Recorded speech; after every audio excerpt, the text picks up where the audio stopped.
So, ayan guys, meron siyang omelette egg, bacon, creamy sauce, and the garlic rice. Tikman na natin guys.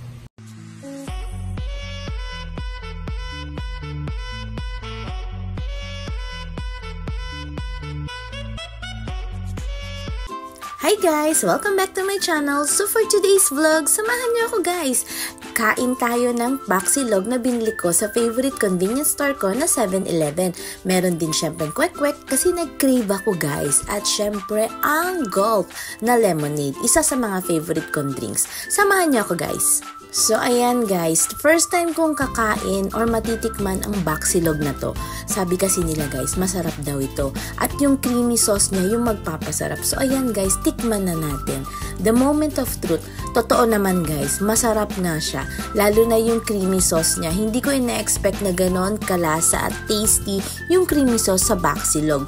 Baksilog ay yung bacon, itlog at saka sinangag siya guys. At yung creamy sauce.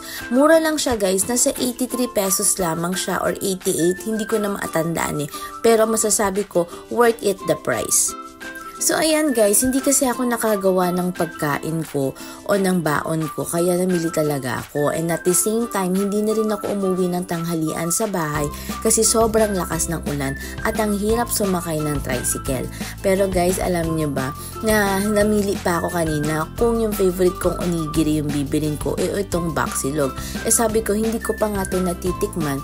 So ayan guys, tinikman ko siya at talaga namang masarap. Lalo na yung creamy at yung ano niya, bacon niya, sobrang hindi matigas or hindi sunog, kaya matutuwa ka talaga. Alam niyo ba guys, nasa 7-Eleven ngayon, ikaw na ang magpapainit ng pagkain bibilin mo. Hindi na kagaya dati na sila, ewan ko lang, kasi yung daw ang standard na SOP sa mga 7-Eleven. So nagulat ako kanina, pero tinuruan naman nila ako kung paano gawin yun. Kasi iba yung microwave nila sa 7-Eleven sa microwave namin dito sa bahay.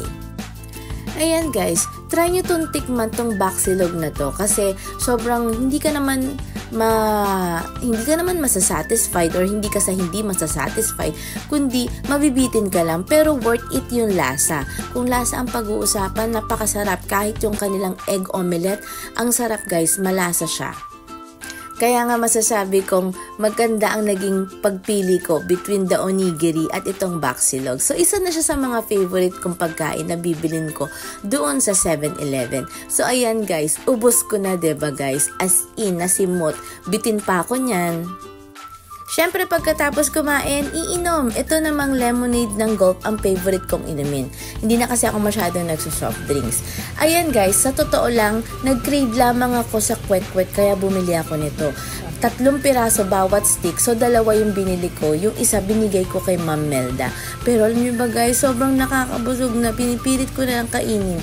At yan guys, ang tagal-tagal ko nang hindi kumakain ng kwek-kwek. Pero bukod sa kwek-kwek, favorite ko din ang kanilang chicken balls at saka kikiam at syempre ang squid balls. So ayan guys, ini-enjoy ko lang yung pagkain na meron ako ngayon. Don't forget to subscribe!